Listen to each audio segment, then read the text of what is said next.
Cette année, dû à l'arrivée d'un petit virus dans notre vie, on s'est retrouvé avec un peu plus de temps libre que d'habitude. Et du coup, certaines personnes ont tenté d'apprendre un nouvel instrument. Parfois en autodidacte et parfois avec un professeur. Et justement aujourd'hui, on va voir comment apprendre un instrument en autodidacte. Déjà, la première question qu'on va se poser, c'est à quoi servent les cours? Alors selon moi, un professeur, il va apporter plusieurs choses. Il va apporter des informations dans lesquelles il aura fait le tri, il va vous faire gagner beaucoup de temps, il va analyser et viser les points faibles d'un élève, il vous empêchera de prendre des mauvaises habitudes. Et avoir un professeur, ça permet aussi de travailler des choses auxquelles on n'aurait pas forcément pensé tout seul, et surtout avoir une personne avec qui jouer. Donc ça, c'est ce que va vous apporter un professeur, mais il y a aussi des avantages à être autodidacte. Déjà, le premier avantage, il est évident, vous payez pas de professeur, donc vous économisez de l'argent. J'aime l'argent. Et le deuxième avantage, même si être autodidacte, ça convient pas forcément à tout le monde, on apprend souvent mieux quand on apprend soi-même. Alors oui, quand on a un professeur, on apprend aussi soi-même, mais aller chercher soi-même l'information plutôt que de l'obtenir d'une autre personne, c'est souvent un bon moyen de l'intégrer plus facilement. Si vous avez décidé d'apprendre en autodidacte, je vais vous donner mes conseils perso pour vous aider. Définissez des conditions. Essayez de vous dire, est-ce que je vais prendre un cours de temps en temps? Est-ce que je ne prends aucun cours? Il n'y a pas de mal à être aidé par un professeur de temps en temps. Surtout si vous avez une difficulté particulière que vous n'arrivez pas à surmonter. Une fois que vous vous êtes donné quelques conditions, essayez de trouver du temps. Ça va vous demander beaucoup plus de temps de travailler en autodidacte parce que la recherche d'informations par un professeur qui est un professionnel de la musique va être beaucoup plus rapide que vous en train de farfouiller sur YouTube pour trouver des vidéos, pour trouver sur internet des partitions. Donc ça va vous demander plus de temps. Préparez-vous. Vous pouvez vous donner des objectifs également. Alors ça peut être un objectif à court terme, apprendre tel morceau dans 2 semaines. Ça peut être dans 1 an, je veux pouvoir faire un concert à tel endroit. Mais n'hésitez pas, donnez-vous des objectifs à court, moyen, long terme. C'est un bon moyen de se motiver pour jouer. Achetez un instrument correct. Alors quand je dis correct, ça ne veut pas dire dépenser 10 000 € dans un instrument.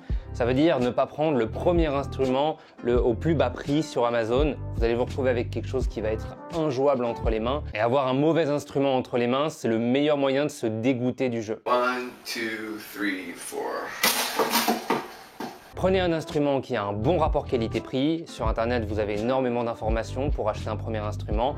Servez-vous de gens que vous connaissez, posez-leur des questions sur leur premier instrument et essayez de prendre quelque chose qui sera jouable. Travaillez régulièrement, ça va être le point le plus important quand vous apprenez un instrument. Vous devez travailler tous les jours ou presque tous les jours. Plus vous serez régulier dans votre travail et plus vous progresserez. Récupérez un maximum d'informations de différents supports. Ça peut être trouver des partitions, ça peut être trouver des tablatures, ça peut être regarder des vidéos YouTube, ça peut être écouter de la musique, ça peut être demander à un ami de vous montrer un morceau, essayer de récupérer des informations partout. Une des choses compliquées quand on commence un nouvel instrument, c'est de trier les bonnes et les mauvaises informations.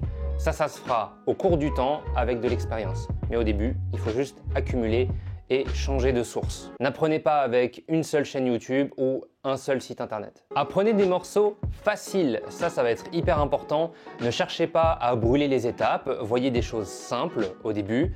Vous pouvez taper très simplement morceau facile piano, morceau facile guitare, peu importe l'instrument que vous jouez, et vous allez trouver des morceaux qui sont adaptés aux débutants.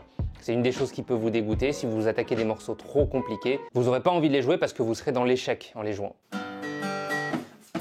Dans le même genre de conseil, on a aussi apprendre des bouts de morceaux et pas forcément des morceaux en entier. Ça arrive souvent dans un morceau qu'on ait une partie comme le couplet, l'intro qui soit facile et une autre partie du morceau qui soit beaucoup plus compliquée. Dans ce cas-là, n'hésitez pas à travailler uniquement la partie qui est facile du morceau et vous reviendrez sur le reste du morceau un peu plus tard. Faites attention à votre position. C'est quelque chose d'assez important parce que quelqu'un avec une mauvaise position peut potentiellement se blesser sur un instrument de musique. Une des blessures les plus communes chez un musicien, c'est la tendinite. Ça fait mal, ça dure longtemps, c'est vraiment pas pratique. Donc essayez de faire attention quand vous regardez des vidéos, par exemple, à voir la position au niveau du dos, des épaules, des bras, pour pas vous blesser. Travailler différents styles de musique. Être polyvalent, c'est aussi une force quand on est musicien. Donc n'hésitez pas, travailler du jazz, du métal, du classique, du rock, de la pop, allez chercher un petit peu dans tous les styles. Diversifiez aussi les techniques que vous utilisez, les accords, les gammes, le note à note, de la mélodie, du riff.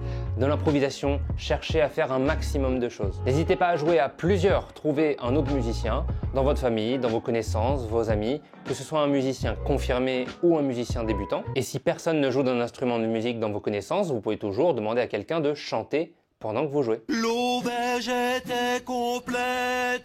Essayez de relever des morceaux régulièrement. Écoutez un morceau et essayez de le refaire à l'oreille. Faites ça sur des morceaux simples, des comptines, des musiques de films, de jeux, de séries, des choses qui vous plaisent et que vous avez déjà bien dans l'oreille. Ça va vous permettre de vous rapprocher de votre instrument, de mieux le comprendre et ça va aussi faire travailler votre oreille. Intéressez-vous à la théorie et voire même au solfège si votre instrument le demande. Pour un guitariste, ne pas connaître le solfège, c'est pas très grave, on a les tablatures donc on peut toujours s'en sortir. Par contre, savoir un petit peu comment la musique fonctionne, ça c'est toujours un plus, un énorme plus, même quand on est musicien. En revanche, si vous êtes pianiste, il y a peu de chances que vous arriviez à trouver énormément de partitions sans avoir besoin d'apprendre le solfège. Donc renseignez-vous, il y a énormément de chaînes sur YouTube qui parlent de musique et de théorie musicale.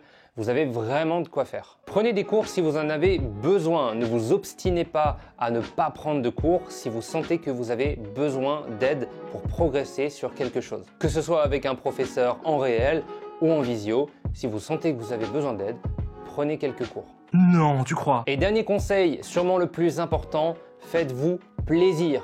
Si vous avez décidé d'apprendre un instrument, c'est pour vous faire plaisir. Alors oui, au début sur un instrument, c'est un petit peu ingrat, on est un petit peu perdu, on ne sait pas trop ce qu'on fait, mais prenez le temps, vous verrez, le plaisir est de plus en plus grand à force de jouer. J'espère que cette vidéo aura répondu à quelques questions que vous vous posiez en tant qu'autodidacte. Si c'est le cas, n'hésitez pas à mettre un petit pouce bleu, un commentaire, et on se retrouve pour la prochaine vidéo. Je vous dis à la prochaine, écoutez de la zik.